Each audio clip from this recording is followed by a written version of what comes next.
Zay ny amin'iny vaovao iny fa nisy akony avy hatrany teny amin'ny fokontany isanisan'ny teny ny fahatongavan'ny lisy mpifidianana eny anivon'ny fokontany raha ny zavanisy teny amin'ny fokontany Natao-Madinika Atsimo manokana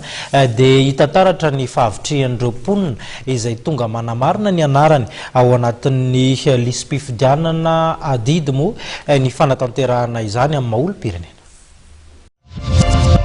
Efa tonga eny anivon'ny fokontany ny lisy mpifidianana ho any eto amin'ny fokontany Natao-Madinika manokana ara 7,5 sy iray alina no mpifidy voasoratra anarana tamin'ny fifidianana tamin'ny 13 any zara tamin'ny birao mpifidianana 4 tamin'ity dia nisy fitombony izany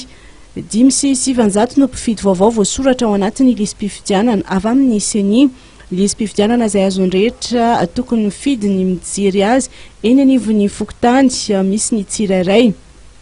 Ho an'ny fokontany Natao-Madinika Atsimo manomboka tonga tsikelikely eo anivon'ny fokontany mijery ny anarany ao anatin'ny lisy mpifidianana ny mponina eny an-toerana. Misy izy efa betsaka ihany izy nanao hatramin'izay izy aloha efa betsaka nanao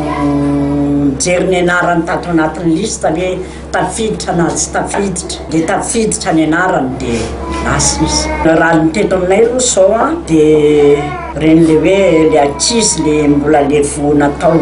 iny izy teo nanao karapanondro no reny izao efa nampidirina foana hatramin'izay ary mbola tsy misy hoe fiantraikany hoe mbola tsy tafiditra na ohatr'izany izy fa sy tonga eto amin'ny lohananay dia miditra totodoly. Mbola tsy misy diso aloha ny karapanondron'olona na ny anarany aloha mbola tsy dia misy loatra teto aminay. Raha ny fanazavana dia mbola maro ireo tanora vao feno 12 taona no tokony mbola hiditra amin'izany lisy mpifidianana izany. Mbola maro ihany koa ny mponina no tsy manana ny karapanondro eto amin'ny fokontany Natao-Madinika Atsimo. Manodidina ny 50 isa no efa nanao fanambarana teny amin'ny fokontany fa tsy manana karapanondrom-pirenena izay anisan'ny singa ilaina rehefa handatsabato amin'ny fifidianana.